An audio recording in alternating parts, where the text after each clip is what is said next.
ભગવાન શંકરની ભક્તિમાં ભગવાન મહાદેવની ભક્તિ કરીએ તો શું મળે? ઘણા એમ કે રૂપિયા મળે, તો અમારા એક મિત્ર કીધું રૂપિયા તો ન જ મળે. તો ઘણાને એમ થાય કે તો પછી આ બધું અત્યારે રૂપિયા વગર ચાલે કેમ? ભગવાન મહાદેવની ભક્તિથી એવું મળે જે રૂપિયાથી ન ખરીદી શકાય. પરમ શાંતિની અનુભૂતિ ભગવાન મહાદેવ કરાવે છે. કોઈ એક રિફાઇનરી કામ કરતી હોય તો રિફાઇનરીમાં છેલ્લે જે વધારાની વસ્તુ એટલે વેસ્ટેજ નીકળે. રિફાઇનરીની જો વાત કરું તો વેસ્ટેજ એટલે ડામર, કોલ, એ બધું સારું સારું નીકળી જાય, પછી છેલ્લે ડામર નીકળે.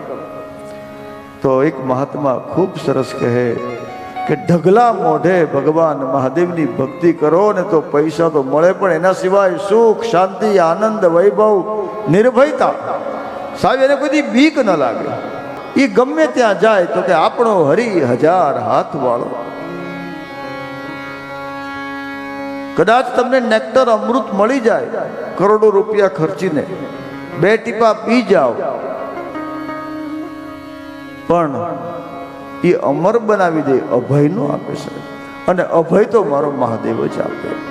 નિત્ય ભોળાનાથનું જેણે ભજન કર્યું છે એને ક્યારેય ભય રહેતો નથી. તો શમ નિત્યમ સુખમાનંદમ. सुख और आनंद दोनों चाहिए. अकेले आनंद को क्या करेंगे? खाने को नहीं है तो वीआईपी गाड़ी होना चाहिए, सब कुछ होना चाहिए, पर कई बार लोगों के पास कुछ भी नहीं होता है और सिर्फ आनंद होता है. अपना महात्माओं पास शू है? आनंद, मौज. અને એ મોજ કરવા વાળા, આનંદમાં રહેવા વાળા મહાત્માની અને એના આશ્રમ પર મોટી મોટી BMW, મોટી મોટી બ્રાન્ડેડ ગાડીઓની લાઈન લાગી હોય. કેમ? તો કે આ ભાઈ એમની પાસેથી આશીર્વાદ લેવા આવ્યા છે.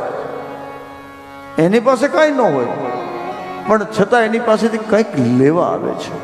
એની પાસે આનંદ છે એટલે બધા જાય છે. એ આનંદ લેવા જાય છે. રૂપિયા તો આપી આવે છે, પણ 2 દિવસ આશ્રમમાં રહે ત્યાં સુધી એને મજા આવે, આનંદ આવે, પણ ઘેરે આવે એટલે હતો એવો ને. પણ ભગવાન શંકરનું જેણે સ્મરણ કર્યું છે એને નિત્ય સદા સર્વદા આનંદની પ્રાપ્તિ થાય.